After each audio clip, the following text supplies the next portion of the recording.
നമസ്കാരം. പാകിസ്ഥാന് വാരിക്കോരി പണം കൊടുത്ത IMF അഥവാ ഇന്റർനാഷണൽ മോണിറ്ററി ഫണ്ട് ഇപ്പോൾ പശ്ചാത്തപിക്കുകയാണ്.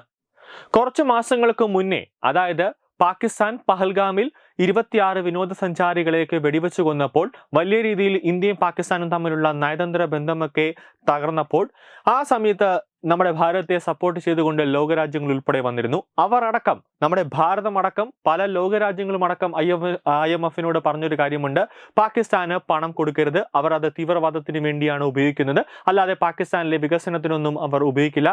IMF കൊടുക്കുന്ന പണം അവർ നേരെ അവരുടെ തീവ്രവാദ മേഖലകളെ വികസിപ്പിക്കാൻ വേണ്ടി, അല്ലെങ്കിൽ തീവ്രവാദത്തിനാണ് അവർ ഫണ്ട് ചെയ്യുന്നത്, അതുകൊണ്ട് കൊടുക്കരുത് എന്ന് തലയിൽ കൈവച്ച് പല പ്രാവശ്യം ഇന്റർനാഷണൽ മോണിറ്ററി ഫണ്ടിനോട് പറഞ്ഞപ്പോഴൊന്നും അവർ ചെവി പോലും കൊണ്ടില്ല. അതായത് പറഞ്ഞതെല്ലാം തന്നെ അവർ ഒരു ചെവി കൂടെ കേട്ട് മറ്റേ ചെവി കൂടെ പുറത്തേക്ക് കളയുന്ന രീതിയാണ് IMF സ്വീകരിച്ചത്. ഇപ്പോൾ IMF തന്നെ പറയുകയാണ് പാകിസ്ഥാൻ ഞങ്ങളെ ചതിച്ചുവെന്നും IMFന് ഇത് വാരിക്കോരി പണം പാകിസ്ഥാൻ കൊടുത്തിട്ടുണ്ട്. ഇപ്പോൾ അതൊക്കെ എപ്പോൾ പാകിസ്ഥാൻ IMFന് തിരിച്ചടയ്ക്കുമെന്ന് അമേരിക്കയ്ക്ക് പോലും അറിയില്ല. കാരണം ഒരു പണം IMF കടമായിട്ടാണ് കൊടുത്തത്. അത് പാകിസ്ഥാന് മാത്രമല്ല മറ്റ് ലോകരാജ്യങ്ങൾക്കും IMF കൊടുക്കാറുണ്ട്. പക്ഷെ ആ പണം തിരിച്ചടയ്ക്കണം. പക്ഷെ ഇപ്പൊ പാകിസ്ഥാന്റെ ഒരു സാമ്പത്തിക സ്ഥിതി വെച്ചിട്ട് ആ ഒരു പണം പാകിസ്ഥാൻ IMFിലേക്ക് തിരിച്ചടയ്ക്കുന്നത് എപ്പോ, അല്ലെങ്കിൽ ഒരു 5 വർഷം കഴിഞ്ഞാലൊന്നും അത് പാകിസ്ഥാനെ കൊണ്ട് തിരിച്ചടയ്ക്കാൻ പറ്റില്ല എന്നൊരു തിരിച്ചറിവ് വൈകിയാണ് IMF ഇപ്പോൾ ആ ഒരു സത്യം മനസ്സിലാക്കിയിരിക്കുന്നത്. കള്ളപ്പണം വെളുപ്പിക്കലും അഴിമതിയും ഫലപ്രദമായി നേരിടുന്നതിൽ പാകിസ്ഥാൻ ദയനീയമായി പരാജയപ്പെട്ടുവെന്നാണ് ഒരു ബോധമാണ് ഇപ്പോൾ IMFിനുള്ളത്. അതിൽ അവർ ഇപ്പോൾ വലിയ ആശങ്ക പ്രകടിപ്പിക്കുന്നുണ്ട്. അതായത് ഭാരതം പറഞ്ഞത് കേട്ടാൽ മതിയായിരുന്നു എന്നൊരു ചിന്ത ഇപ്പോൾ ഇവർക്ക് ഉണ്ട് താനും. പാകിസ്ഥാനോട് ഒരു മുന്നറിയിപ്പ് നൽകിയിരിക്കുന്നത് എന്തെങ്കിലും ഒരു നടപടി ഉടൻ എടുത്തില്ലെങ്കിൽ കനത്ത പ്രത്യാഘാതം നേരിടേണ്ടി വരുമെന്ന് ഇന്റർനാഷണൽ മോണിറ്ററി ഫണ്ട് ഒരു മുന്നറിയിപ്പ് നൽകുകയാണ്. ഇപ്പോൾ തുടർച്ചയായ ശ്രമങ്ങളും പരിഷ്കാരങ്ങളും നടന്നിട്ടും കള്ളപ്പണം വെളുപ്പിക്കൽ തടയാനോ തീവ്രവാദത്തെ തുടച്ചു നീക്കാനോ കഴിയുന്നില്ല എന്ന് IMF സമീപകാലത്ത് പുറത്തിറക്കിയ ഡയഗ്നോസ്റ്റിക് റിപ്പോർട്ടിൽ പറയുന്നുണ്ട്. IMF എടുത്തു കാണിച്ച പ്രധാന പ്രശ്നങ്ങളിലൊന്ന് ഉടമസ്ഥാവകാശ ഡേറ്റയുടെ പ്രത്യേകിച്ച് സുതാര്യത വർദ്ധിപ്പിക്കുന്നതിനും അഴിമതി തടയുന്നതിനുമായി കൊണ്ടുവന്ന ഗുണഭോക്തൃ ഉടമസ്ഥാവകാശ വ്യവസ്ഥയുടെ ലംഘനത്തിൽ അവർ ആശങ്ക പ്രകടിപ്പിക്കുന്നുണ്ട്. അതായത് IMFിൽ നിന്നും ഫണ്ട് കിട്ടിയതോടെ പാകിസ്ഥാന്റെ സ്വഭാവം മാറിയെന്ന് വേണം പറയാൻ.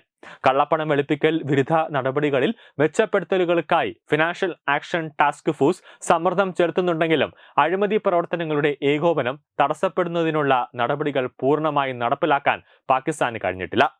Pakistan securities and exchange commission പോലുള്ള അന്വേഷണ ഏജൻസികൾക്കിടയിൽ ചില ഏകോപനമുണ്ടെങ്കിലും ഗുണഭോക്തൃ ഉടമസ്ഥാവകാശ ഡേറ്റയുടെ ഉപയോഗം ഇപ്പോഴും ഒരു രീതിയിൽ പ്രവർത്തിക്കുന്നില്ല എന്നാണ് IMF ചൂണ്ടിക്കാണിക്കുന്നത്.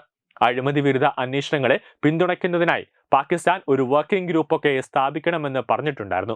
പക്ഷെ അതൊന്നും തന്നെ നടക്കുന്നില്ല എന്നതാണ് വസ്തുത. കാരണം ഫണ്ട് അനുവദിക്കാൻ നേരത്ത് കുറച്ച് നിബന്ധന മുന്നോട്ട് വെച്ചിരുന്നു. അതെല്ലാം നടപ്പിലാക്കാമെന്ന് പറഞ്ഞത് കൊണ്ടാണ് IMF ഫണ്ട് പാകിസ്ഥാന് നൽകിയത്. പക്ഷേ ഫണ്ടെല്ലാം കിട്ടിക്കഴിഞ്ഞപ്പോൾ പാകിസ്ഥാന്റെ സ്വഭാവം അങ്ങ് മാറി. പാകിസ്ഥാന്റെ ഭാഗത്ത് നിന്ന് പാകിസ്ഥാന്റെ ഇഷ്ടം പോലെ, അത് തോന്നിയ രീതിയിൽ പാകിസ്ഥാൻ നടപ്പിലാക്കുന്നു എന്നതാണ് IMFിന്റെ പരാതി.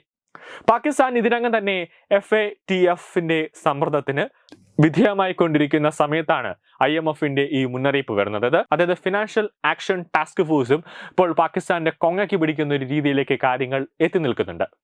സെപ്റ്റംബറിൽ പാകിസ്ഥാൻ സന്ദർശിക്കാൻ പോകുന്ന IMF പ്രതിനിധി സംഘം ആവശ്യമായ പരിഷ്കാരങ്ങൾ നടപ്പിലാക്കുന്നതിലും ഈ അടിയന്തര ആശങ്കകൾ പരിഹരിക്കുന്നതിലും സർക്കാരിന്റെ പുരോഗതി പരിശോധിക്കുമെന്നതാണ് പുറത്തുവരുന്ന വിവരം. പാകിസ്ഥാൻ കള്ളപ്പണം വെളുപ്പിക്കൽ വിരുദ്ധ ചട്ടക്കൂടുകൾ മെച്ചപ്പെടുത്തണം, അല്ലെങ്കിൽ കൂടുതൽ കർശനമായ നടപടികൾ നേരിടേണ്ടി വരും. FATFിന്റെ വിലയിരുത്തലിന് ശേഷമുള്ള IMF പ്രതിനിധി സംഘത്തിന്റെ സന്ദർശനം കഴിയുമ്പോൾ ഇനി പാകിസ്ഥാന് എന്തെങ്കിലും കൊടുക്കണോ എന്നൊക്കെ ഇനി നമുക്ക് കണ്ടറിയാം. ന്യൂസ് ഡെസ്ക് തത്വമൈ TV.